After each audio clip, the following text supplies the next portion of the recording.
back to cold. Wet, cold, all month, probably most made it. Okay, we'll call this meeting of the Broward County Commissioners order. National Pledge of Allegiance. Allegiance to the flag of the United States of America and to the republic for which it stands, one nation, under God, indivisible, with liberty and justice for all.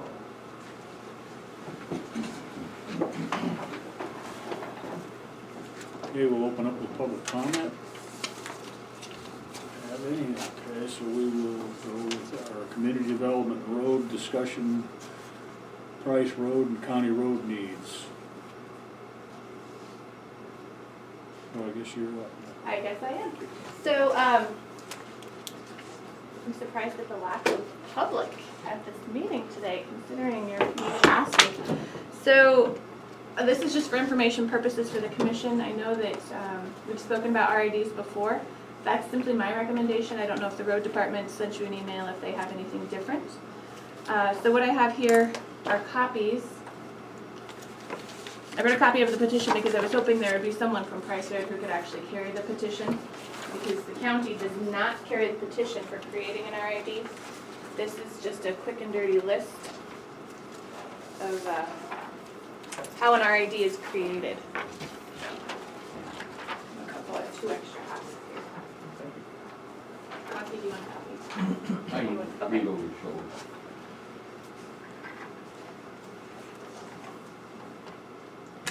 So, an RID is outlined in MCA Montana Code Annotated. There are 2 paths you can take. One is for 60% participation, and one is for 100% participation. Obviously, if you have 100% participation, the process is much more streamlined. That usually doesn't happen.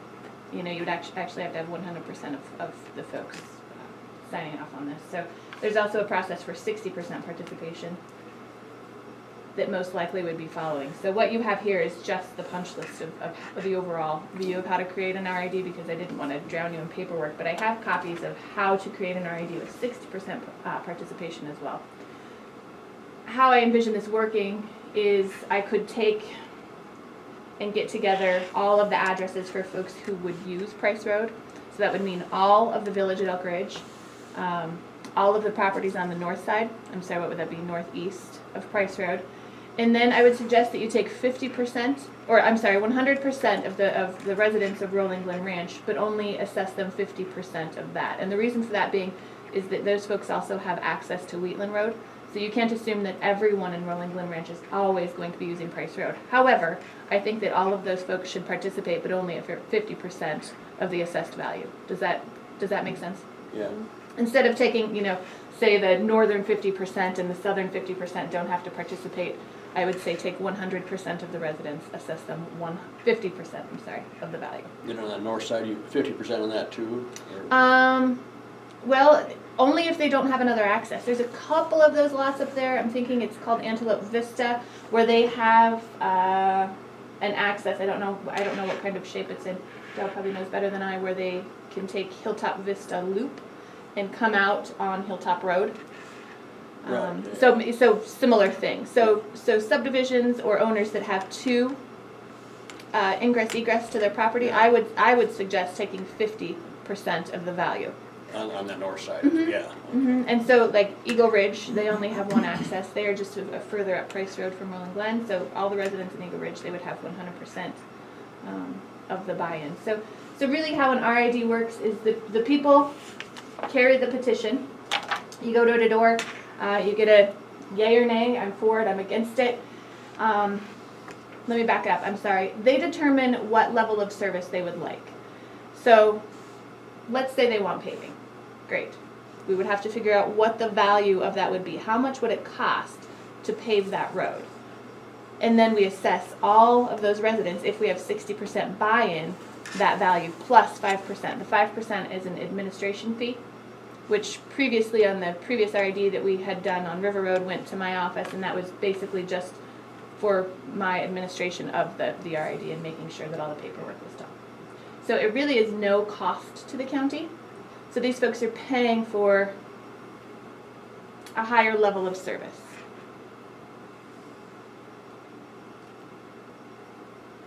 But that would be my suggestion for this Price Road situation.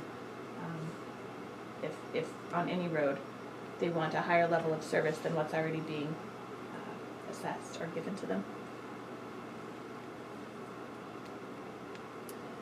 I did send Dana an email. I did talk to him in person about this meeting. I did ask him to be here, and if he couldn't, to send TJ. It would be nice to get their input as far as this goes. So as a commission, we certainly can follow through on that. We have the legal right to compel them to attend, but it needs to be done together as a commission. One commissioner doesn't have that legal authority. Without him here, you know, we're kind of just gathering information. We really can't do anything. But, so you're suggesting that everybody in that region would be part of the RID, and just those that have a secondary outlet would pay the 50%? Correct. Is there a legal foundation for that? We're not on any kind of legal jeopardy for that kind of a plan? You know, I can run that past Corey or Tara. I've not read that myself. Okay. I simply know when we were setting up the Wheatland Road and Price Road accounts for the subdivision, when Rolling Glen was initially going in, a portion of that went to Wheatland Road, a portion of it went to Price Road. And that seemed to work out just fine because they had two access roads. But I can certainly run that past legal. Okay, that'd be good. I think it's a sound plan from what you're saying, but just to double check. Absolutely. My thought is, you know, if I lived in Rolling Glen Ranch and I have a secondary ingress egress, I don't know that I would be super content with paying 100% when I have another option. So that was just to keep it fair and equitable.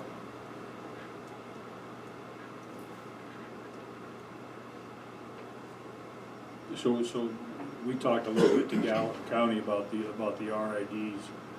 They said you can either do it as, these people basically want reconstruction of the road. So do you do it as, so does the RID, they said that they could do an RID that either covers just the reconstruction of the road, but it doesn't charge them for continued maintenance. Or you could do it with the reconstruction and the continued maintenance. Absolutely. Whatever level of service the petitioners desire, that's the avenue that we would pursue. Because as you know, in MCA it says that the governing body may designate its county road agent to maintain and or improve the roads, not shall. So if they want a higher level of service than what they're receiving. I have a comment too, and this RID could also be used, if, like I say, the level of service they want, if they want to have their roads plowed within the subdivision itself. You know what I'm saying? No. County road supervisors or governing bodies designated agent cannot go in on a subdivision road. However, they can work with me to create an RID for their subdivision, and they can hire a contractor of their Right. choosing. Is That was okay. the direction I was Sorry. going, yeah. Yeah, they have that option if they wanted to do that as well. Mhm.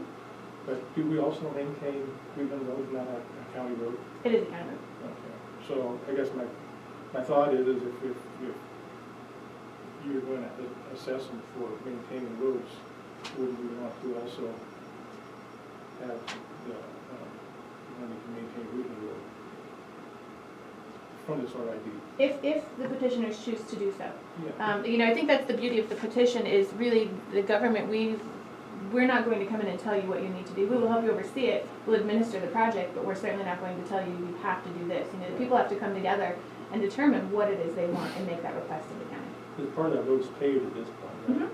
So I know that, you know, there's gonna be chip sealing and you know, pothole patching and all that kind of stuff that's gonna be coming up in the future as that road starts to age.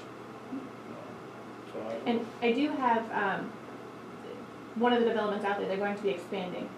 They have about 96 more lots that they would like to bring forward to the commissioners to develop. And so at that point, they will be paying into the Wheatland Road Fund, and so that can be used for maintenance too. So there is future projection, I guess, for maintenance of that road. Sure.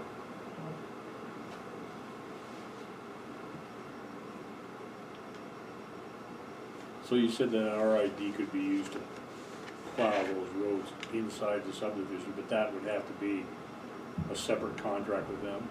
You know, I would suggest that you separate it, or I would suggest to the petitioners that they separate it, simply because I don't want it to be muddied, that, let's just use Village at Elk Ridge and Rolling Glen, because I think everyone is familiar with where those are. So say Rolling Glen wants their interior subdivision roads plowed, twice a month in the winter months.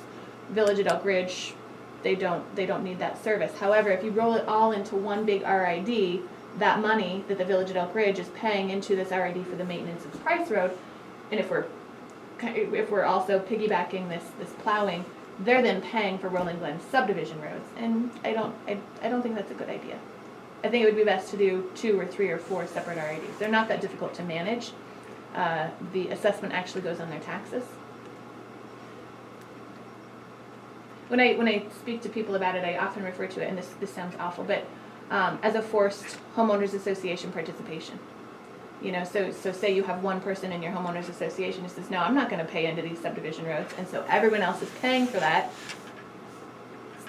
It's kind of a bitter pill. With an RID, everyone will be assessed the same amount, with the exception of, you know, say this Rolling Glen Ranch situation where we're splitting it. So no one gets away free, but everyone receives the level of service that they desire.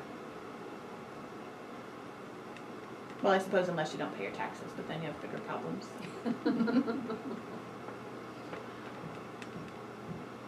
So how does the road department balance that out?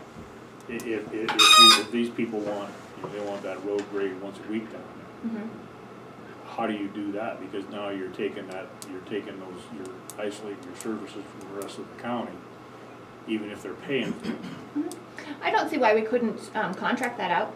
There's an RID for the silos that's been active, 20 plus years in the silos, and BSE actually does all of the maintenance on those roads in the silos, so the county contracts with BSE.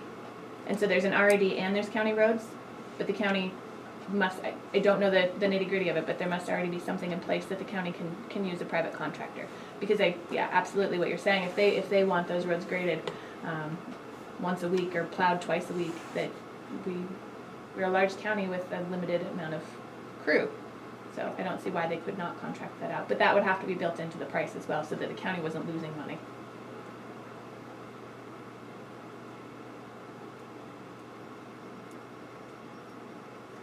Which would be the same as some homeowners deal, but this, everybody's committed on it. Absolutely, yep. Because it really is for the betterment of the community. You know, I do understand, you know, where some people, it may be cumbersome to come up with that extra money on your taxes, but we try to keep it at a value that's still manageable for folks, so. So if Price Road continues up away from the subdivided property, what's the effect of that RID on that road area that's not in the subdivision area? Is this, do you limit that RID to a property point, or do you have to do the complete expansion of Price Road? It really does depend on the people, on the petitioners. So to back up about 12, 14 years, holy cow, when those subdivisions were going in, we were able to assess the value of improvements for the road based on the number of lots, which we would then translate into vehicle trips per day based on a distance. So we could do something similar for this RID. So say Village at Elk Ridge, I'm just going to throw a number out there to make it round. So say from the beginning point at Highway 287 to the Broadwater County line is $100,000 to bring Price Road up to the standard that these people want. The people at the Village at Elk Ridge, they don't go more than a mile on that road. So to assess them the value beyond that road, it's up to them. They may say yes.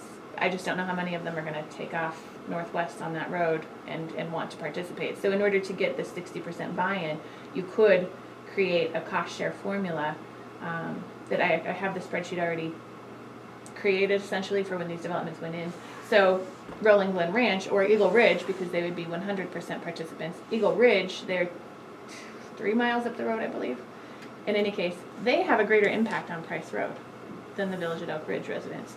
So it wouldn't necessarily be, you know, an exact dollar amount for everyone, but I think we could come up with something that would be fair and equitable to everyone. And again, I would run that past legal to make sure that that still applies, even though this is not for subdivision development. In subdivision development, that absolutely works, but for an RAD, I think we can apply the same logic.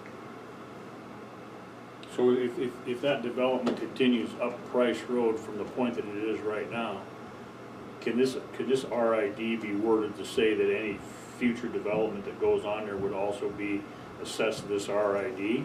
And actually, we already have that built into our commission required covenants.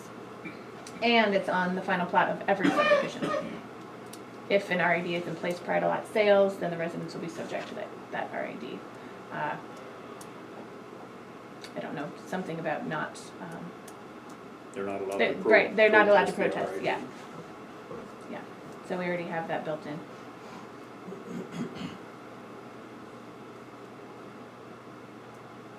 And any future development, we would assess the vehicle trips per day versus the mileage traveled down the road in order to give them what their cost share would be for the buy-in into that. So even beyond the RD, any further development would have to pay more, the developer would.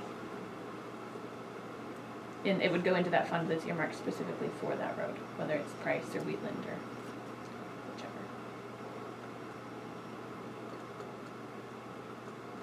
And that method, we've been using that since 2004.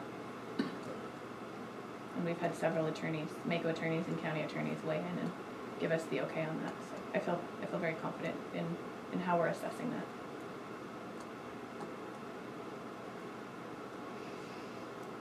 We're not gonna end up in the lawsuit with Lewis and Clark County. You know, I can't guarantee that, but we have a lot of brains that have worked on this for us, so.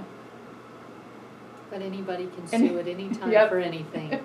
Thank you, Susan Swinley. Right, I know, those words are right here. Because sometimes, you know, you feel like, oh, what did I do wrong? And it doesn't necessarily mean you did anything wrong, it's just, you know, anybody can hire an attorney and sue you, so. Doesn't mean they'll always win.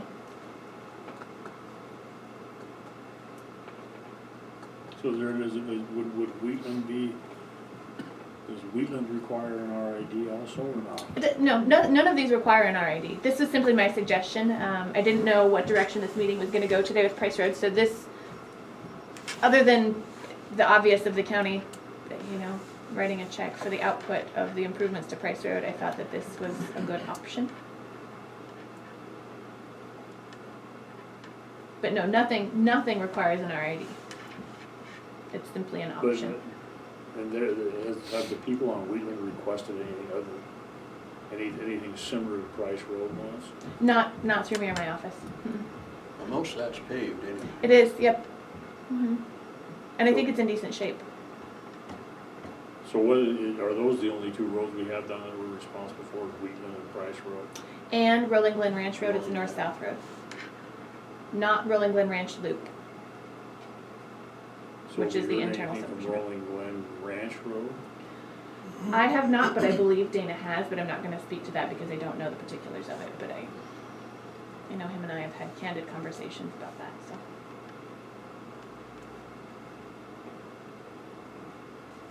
And I believe that's 1.5 miles of county road from Wheatland Road to Rolling Glen Ranch Loop. The old Dunbar Road, wasn't Yeah. Correct, yep. Yeah. It's more than that, isn't it? Is it? Okay. Well, I'm just guessing. Maybe not. I drove on those roads on my way home from Bozeman yesterday. Dana and his group been doing a lot of work. Yeah, we saw they were there yesterday, we went through. Yeah. Yeah, I definitely think they're trying. You know, there's only so much manpower and resources available for the whole county. I mean, as you see, you know, there's plenty of other roads that are in need.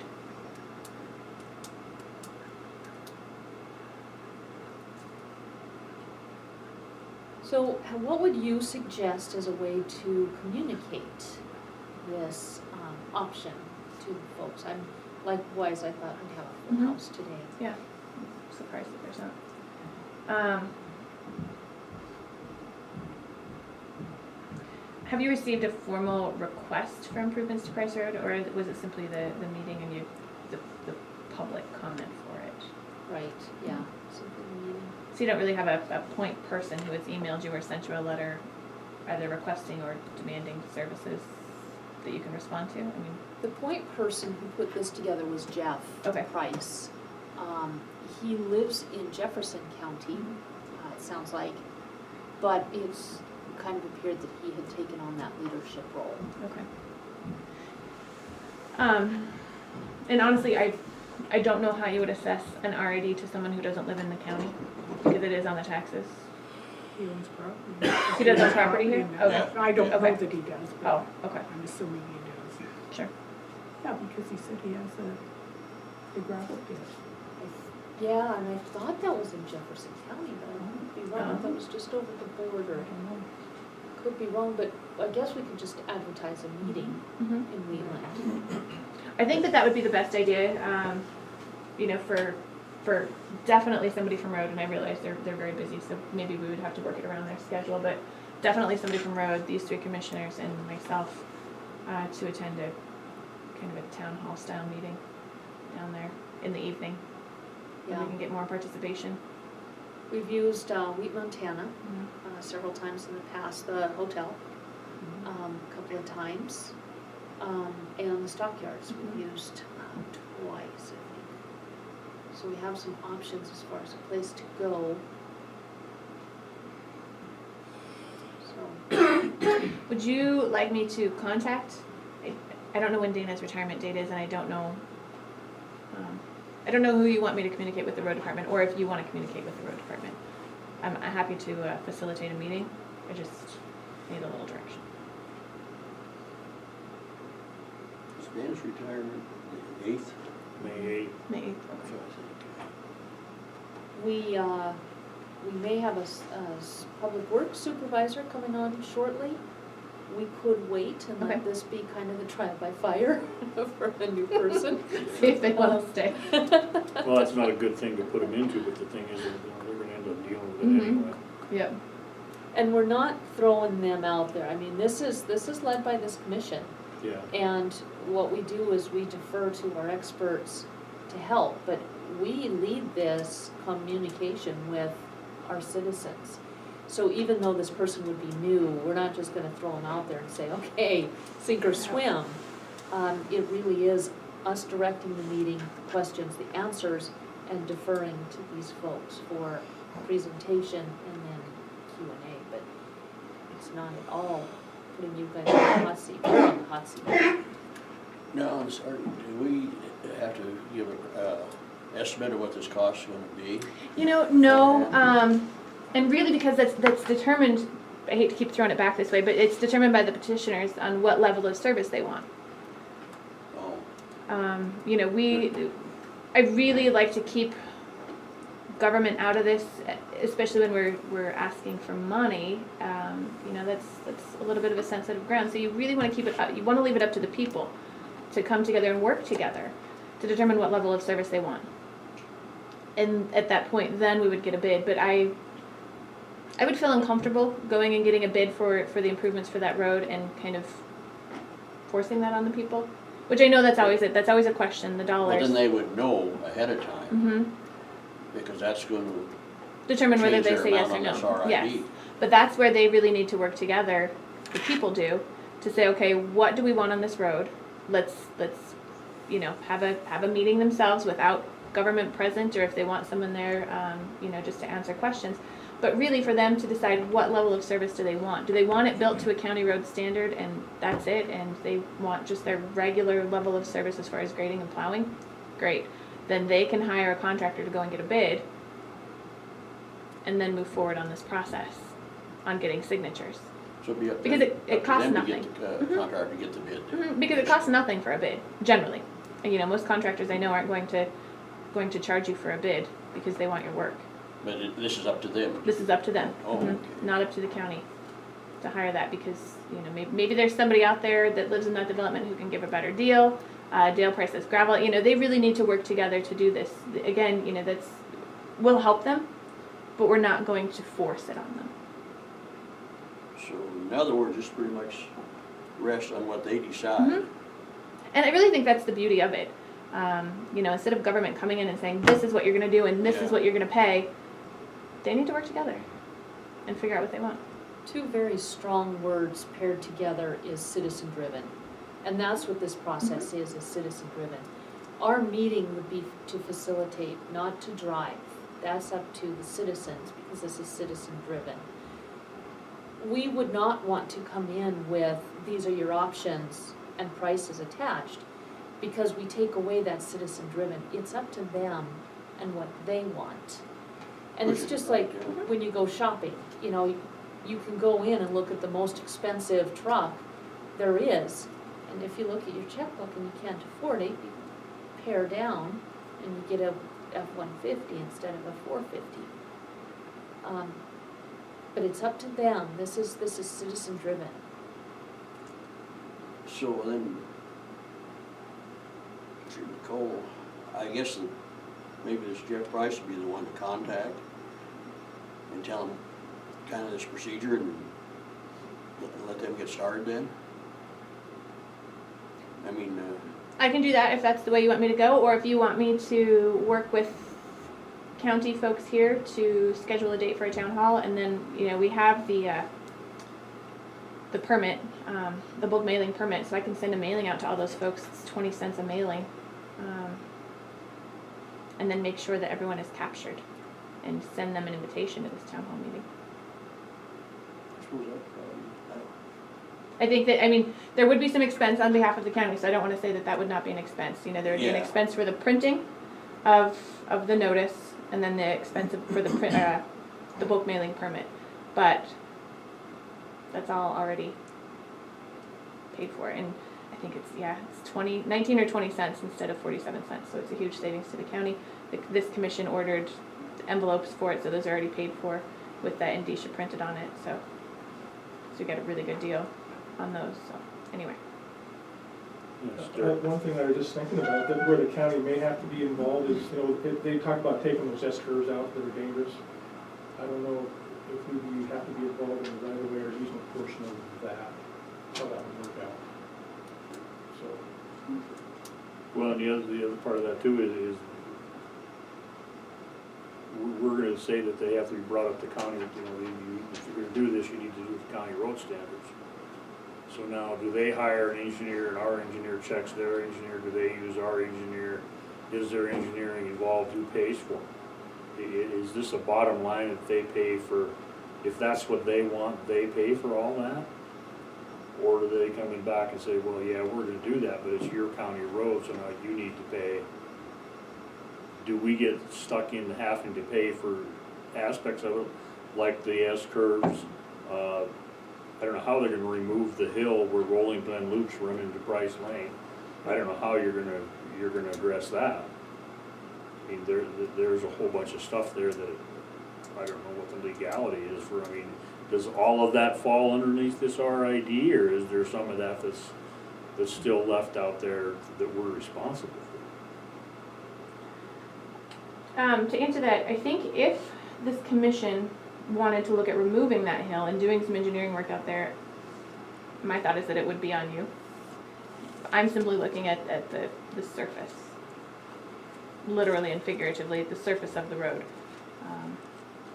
Any material, grading, ditches, anything like that, that are beyond the level of service that you're already providing. that is, you have the easements and right-of-way bought right in there, apparently. I would think that should go on that RID part.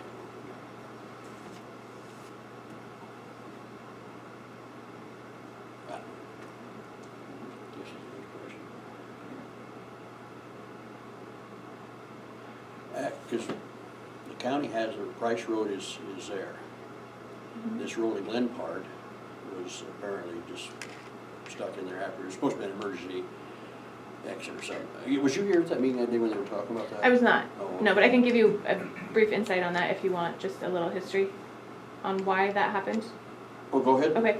So in 2004, Kavanaugh's came forward to the county to create Rolling Glen Ranch subdivision. There was discussion, there was lengthy discussion, and in fact, I think that, well, I know that Ron emailed you a packet that he also, Ron Elliott, I'm sorry, that he presented at the public hearing for Rolling Glen. And the improvements to Price Road, Steve and Susie Kavanaugh at that time said, no, we will make Price Road an emergency access only, we'll put a gate there. And I don't know if you remember, for a period of time, there was just one of those just single arm gates that was in place there. And they put all of their efforts into Whiteland Road, financial efforts, into the improvements to Wheatland Road South. About 2 weeks after they received final plot approval, we received a letter from Joel Guffel, Steve and Susie Kavanaugh's attorney, saying, you cannot deny my client access to a county road. You're right, we can't. You cannot what now? Deny my client access to a county road, i.e. Price Road. Oh, And we couldn't. Gate came down, we got no money for Price Road. So the county did nothing other than, we should have forced them, I guess I should say, we should have forced them to participate in Price Road, but to be fair, it was our first big development that we've had in this county in a really long time, and we didn't have a planner either. We were working with a contract planner out of Helena. Because Melissa Tumler was the county planner, and then she resigned July, and Julie came on in December, I believe, and so in that interim, we didn't have a county planner. We were using contracted folks out of Helena, kind of sporadically when they could help us, so. I know that sounds like an awful excuse, but we would never let that happen again. You know, when you have access onto a county road, you have access onto a county road, and you're going to pay your proportionate share of improvements to that county road, or any road for that matter. Is that subdivision under, so it doesn't have the RID clause that you can't protest or? It does not, no. No, that came later. But that would still be covered under this process. So, just being in the area, we follow these MCAs, and it's covered in this. And this whole process is not by individuals, it's by property. Okay. So, even though it's not in that, we can still address it. Okay.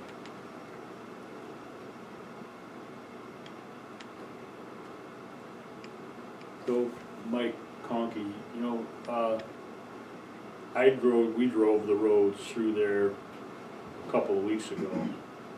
It doesn't seem to me that those roads are any worse shape than anything that we have in Crow Creek Valley or Lower Deep Creek or some of these areas around here, so how much are we gonna have? Is the amount of repairs we have to do to Price Road the same as what we have to do to these other roads? Or is it significantly less? I think it is less. I agree with your statement, except for the Lower Deep Creek Road. That's a pretty nice road coming up the highway on up to Lightning Barn. And then after that, kind of deteriorates all the way around. There's some problems on that road as well. But what we're working on with Sean Higley and Montana DES, we have some flood mitigation opportunities. FEMA has some money, flood mitigation money, just like we did on Dry Creek. And then also on Deep Creek. The latest one, most easiest one is Dry Creek. And I think all we're gonna look at with that funding is some culverts, bigger culverts. Now went down to Price Road, that main culvert there is too small, and it needs to be double the size, maybe a box culvert needs to be wider, extend it out there further, so you get the roadway a little bit higher up, a nice slope to it, and wider on out. That might be one of the projects we look at. Now, when we look at these other roads like Muddy Lane, Hossfield, Lone Mountain, we were looking at Warm Springs Creek. That's the creek that flows down there, that flooded this year as well as in 2014. And I talked to Sean Higley last, is that those are pretty good chances of getting some culverts for those particular roads, just for that particular site, so that kind of control that water. You might even look at Schaefer Lane, where Warm Springs Creek comes through there. That ran over the road there also, didn't do a lot of damage. But those are the things we're going to look at, your flood mitigation things related primarily to the run, the water. There's several other places, a lot of these different roads that need places, low spots that do not have any culverts, that need culverts. And then there's a lot of culverts that are there, but are not operational. They're either plugged, or ends are smashed in. A lot of citizens tell me what culverts are, and it's hard to find them. You can dig around a little bit and find one end of the culvert. So those are the things we're gonna look at in flood mitigation projects. We're not gonna rebuild any road completely up. I think we need to, we have an opportunity now, the window opportunity the commission has with the public works supervisor coming in, and another change in the road crew to get a good standard, county road standard, and put a priority list on what roads. I think we need to focus on the roads that run school buses, roads that have rural carriers, rural mail carriers, set those priorities. And then I think other roads we want to have priority are those that tie into our highways, our state highway system. Okay, set those priorities and start working out. I think we need a master plan. The Board of County Commissioners need to put together with the county planner, our county engineer, Higley, and then also with the road crew. And say this is what kind of work we want, besides just grading roads and so on and so on. These are the roads we want to rebuild. We need this standard. And this is the money we need. And we might, need to set those priorities. School buses are very important. Lone Mountain Road was closed for several weeks this spring. The school bus did not run. And it just has to be a high priority. That's my recommendation to the committee. Did that answer your question? Yeah.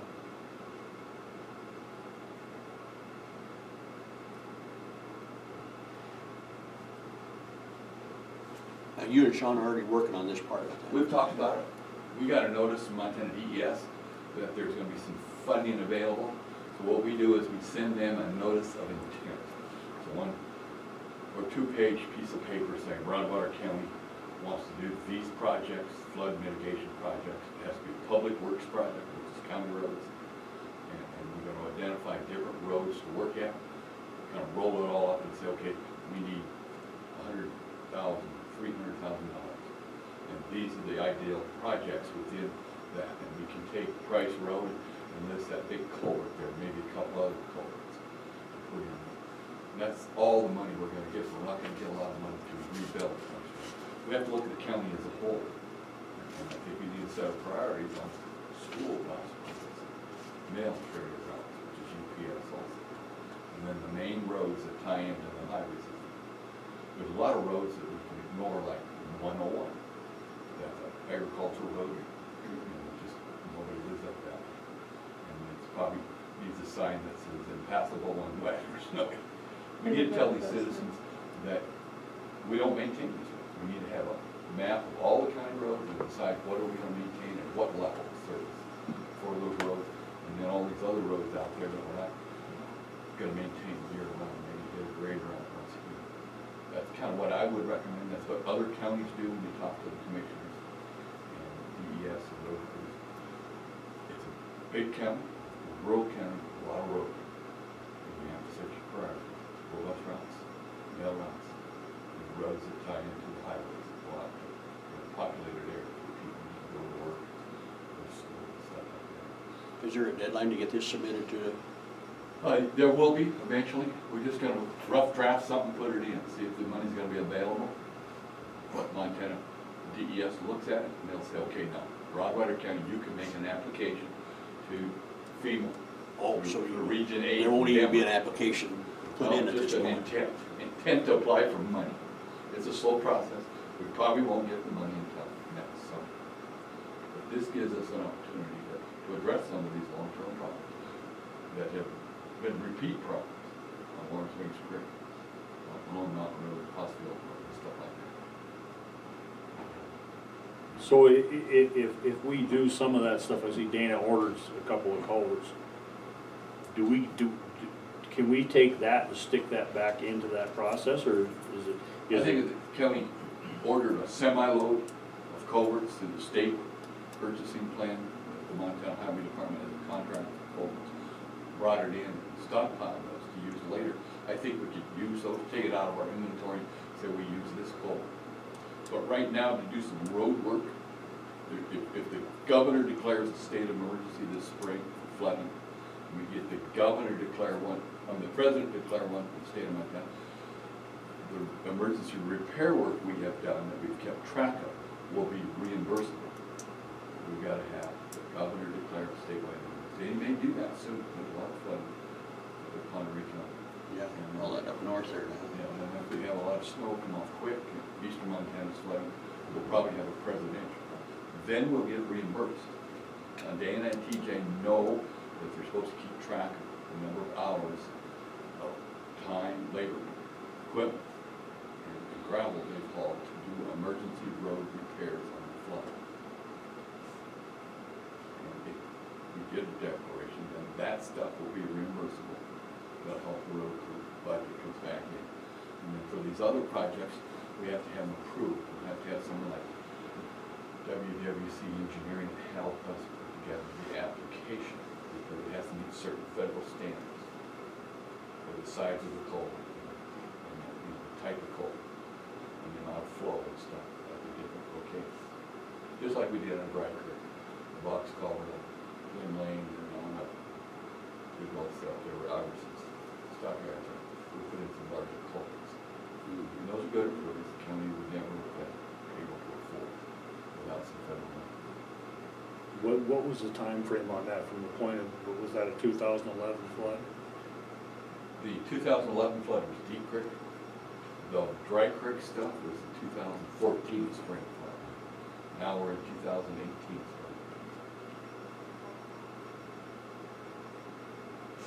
We should hear yet this year on, this fall, we get some funding for next year on these flood mitigation projects from this spring flood. Sean said we have a really good chance because a lot of these problems on Warm Springs Creek and even on Price Lane, that culvert that's too small, is a repetition. It happened 4 years ago and it happened again.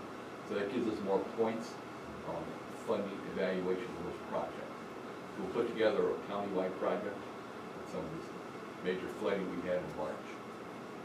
And we'll work on the culverts and stuff, get the water to stay in the creek, not the river. Then we have to work on some, build those roads up. All of our roads need to be built up, sub base, to a certain standard.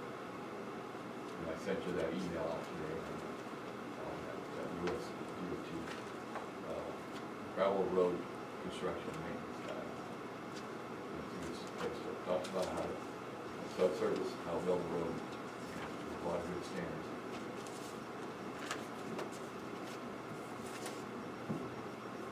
Any other questions for you? One thing, it doesn't kind of get forgot. I don't know if you was there that day, Mike was there, Rod Kiddo was telling about, Yes. up on Spike Lane. Yes, sir. Evidently there was a natural swale there and the county built it up and then put a culvert.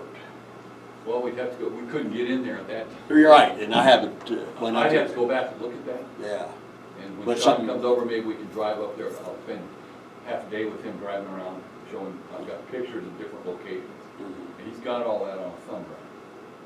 And he knows which roads that we probably want to target. That'll be a list you will approve as a Board of County Commissioners. Right. I just wanted to remind you on this one, it's kind of an out of the way person, wouldn't be thinking about it. Right. But like Rod said, it kicked all that water down, down by the Smender place there, so. It did, yeah. Going, Dennis Williams also is concerned about, he wants to have a drainage plan for all that area up there. And I think he talked to, out there at the bunkhouse bar on the 12th, in Conservation District and RCS, at a meeting, talking about those projects with private landowners on how to handle that water. And they've got some money for private landowners to work on some of the things like that. Mhm. And there's a lot of problems, we need to kind of have a comprehensive plan. But if we can get some federal money to put in some bigger culverts and stuff, before we build the roads up, and then as you build them up and stuff, that's gonna be real expensive, culverts will be expensive. Because they're gonna be big culverts, and they have to put in, the road crew put all those in on Dry Creek, Lane and stuff. And Sean Higley's the one that sizes those, tells us what size they are. And now Jim Deck has a plan that he wants to get the USGS to come here with a study to determine how much flow the, like Warm Springs Creek, runoff, and kind of give us a pretty good idea. That information is really good. Soil Conservation District is gonna apply for that, and GS USGS will tell us the flows of these different dry creeks that run in the runoff. And that information would be very valuable to engineering on the roads. But we do have a lot of problems on county roads, they're substandard, pretty much everywhere, is my personal opinion. So was it the DNRC that was out in Croker Valley last week? And the Croker, that was NRCS, U.S. Department of Agriculture, Natural Resource Conservation. So is there any leeway in that budget of improvements that they're gonna try to do to be involved with county roads at all, or is that, Probably not, I was gonna work with private landowners, okay? and I think most of that is to help them do improvements, less runoff. And right now, there's a lot of water running out of those stockyards, corrals, that everybody has along the creeks, running a lot of phosphate, a lot of nitrate into the creeks. Gets into Warm Springs Creek, gets into Crow Creek, gets into the river, gets into the lake that causes a lot of blooming of algae. It's all nitrates and stuff. They're gonna look at those kind of problems, environmental problems, address some of those issues with this private landowners. It's all private property, so we can't, as county government, they don't want to get involved in it. I sure don't want to keep it where they feed their cows.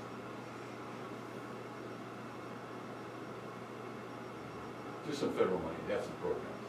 We hope to integrate all this together.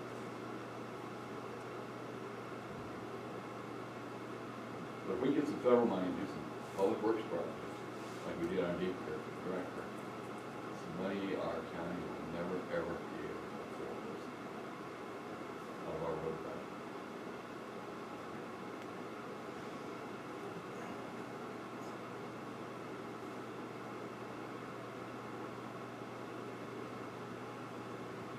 So would some of that, would Price Road qualify for those, for flood mitigation? Yeah, I think so on those culverts, that main location, yes. I've got photographs of, there's a couple other locations that do not have culverts, that probably should. Big drainage area. Dana knows those places, I know those locations. They flooded in 2014 and they flooded again this spring. Yes, those would probably qualify for Price Road.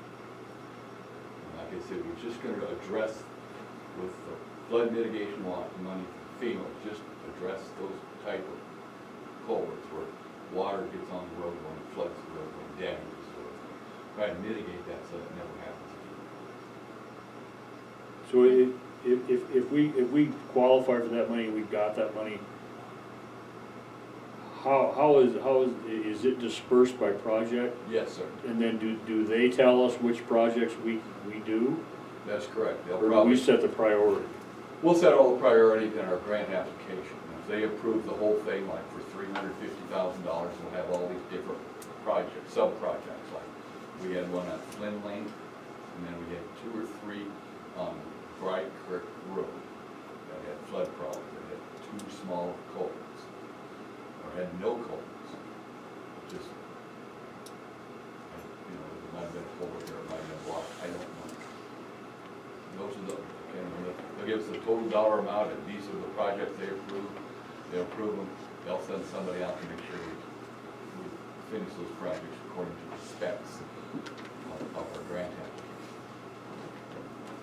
So when we put that in, I thought we would, I put together a list to recommend you give to Sean, apply money for I'm not gonna DES, FEMA money. We'd probably include some of the culverts on Price Lane, several of them on Lone Mountain Road, Hostel Lane, Muddy Lane, maybe on Shaper Lane, and then out there at probably below Plunkett Lake, that would be the gravel part of Highway 437. All that water came down to the road because there's ranch or shops and stuff, and that just too small of a culvert flooding that road. How about Several. Fairlane? Fair Lane could be Marsh Creek, yes. One of the things too that we need to remember, along with what Mike is saying, is if the citizens decided they wanted to do something like this, it doesn't mean that we're no longer taking care of the roads to the degree that we have been. So that means construction, culverts, hills, S-curves, what have you. If the road plan is to address those things, just because there's an RID doesn't mean we won't do it. This is above and beyond what the road crew does now, or is in the plan. It's the same with it would be above and beyond the RID also. No, I'm talking about the RID. So the RID doesn't mean that the county is no longer going to work on those roads. Yeah. There's a plan, that stays in place. This is above that, over and above. The RID. Right, yeah.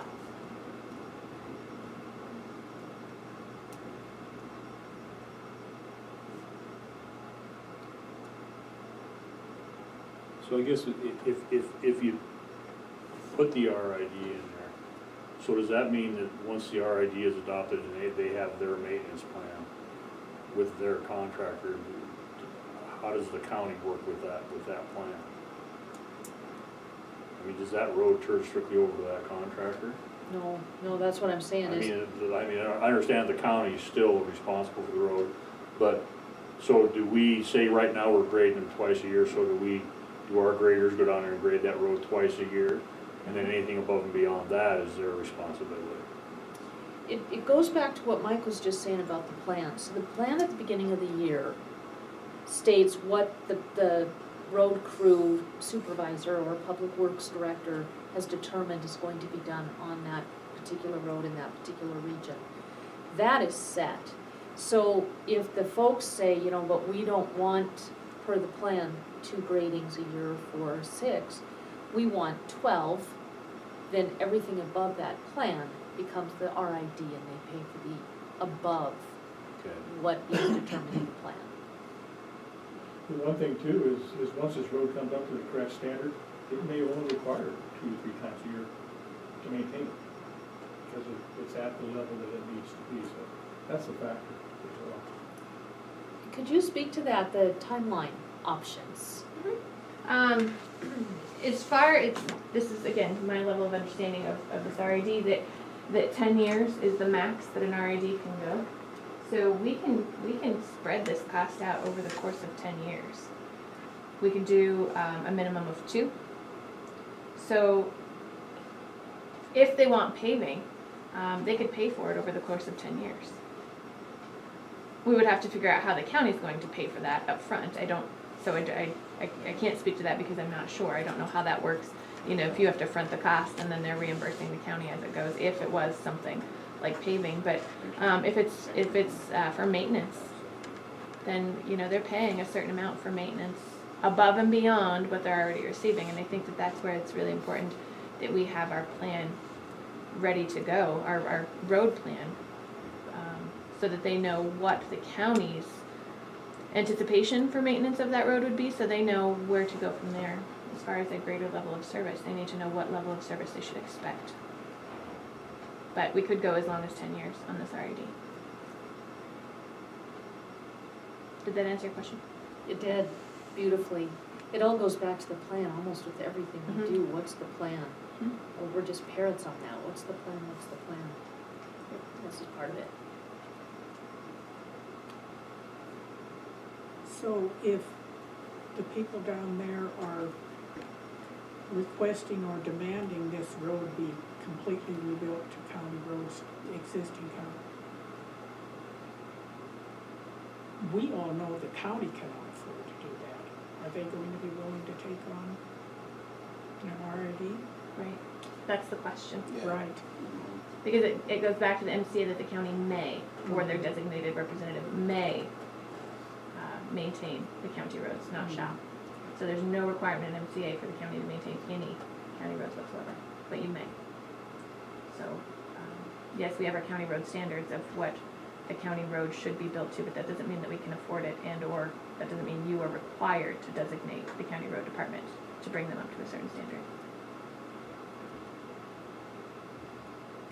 Sounds like there's a lot of legal issues that both this side and the homeowners down there need to be aware of. It would be nice too to have Corey or somebody who's versed. I don't know that we could get Tara to attend a meeting down there, but, it would be nice to have legal at a town hall meeting too, so. I wonder if Tara couldn't educate Corey on this, Mhm. so that Corey could attend that meeting and answer questions, really kind of on her behalf, and she's the land use expert. I'd hate to just throw Corey into something like that, because it's not his area of expertise. So that would be good if those two could talk. Oh, yeah, it certainly would, because I'm not comfortable answering, the people's legal questions. I can tell you what I know, and I can tell you what's outlined on this document as far as MCA, but certainly not comfortable answering those legal questions, and I'm sure this board isn't either, so. Yeah. But I think it'd be great for the citizens to have that kind of a facilitated meeting. Place where they can ask their questions, get some answers, and hear each other. Nothing's more valuable than hearing somebody else's perspective of the question, and marrying that together, a group. So how would we generate the upfront money? That I don't know.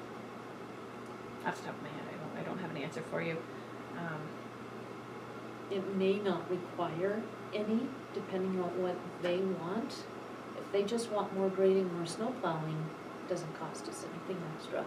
If they do want paving, then we certainly can start putting together a plan, again, back to the plan, and set a target date and work with the road supervisor or the public works supervisor and that budget, and start setting aside money needed and a plan for payback through the RID.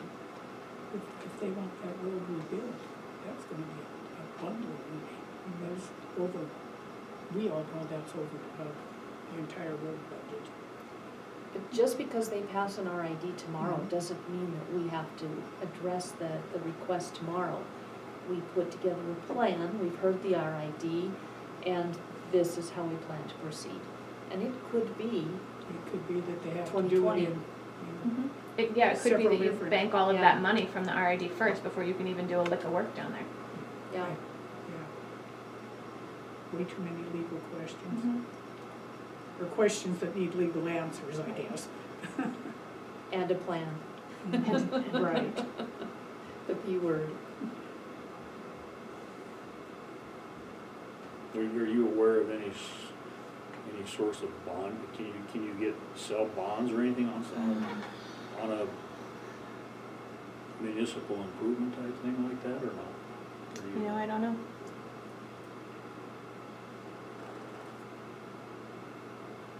That's a good question. And that would be a good question for Doug, wouldn't it? Starters, yeah. Yeah, I don't know what that money can be used for.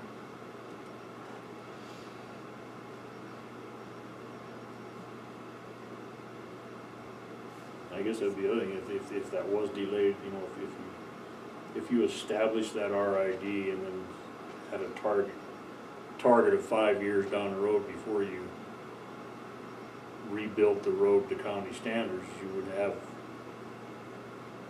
apparently that much more housing going on down there, so you'd have more collection further down the road you got. Well, because you would assess it on every lot. Would you say, It would be assessed on every lot, right, not even house. rural, even the agricultural. Mhm. So, so even those developments that are not at full build out, the lot owner, which is most likely the developer, would be assessed that on every lot. So it's And not just home. that would start when the RID passed, right? Mhm. Okay. Yeah, so within the first year, you could have a pretty healthy fund going.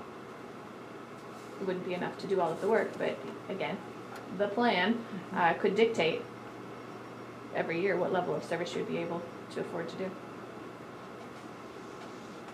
Or, I'm sorry, what level of improvement? Is that, so that plan for that RID is solely in those people's hands? They need to bring the entire proposal for the RID to us, and then we go from there. And I would imagine that we would start with the meeting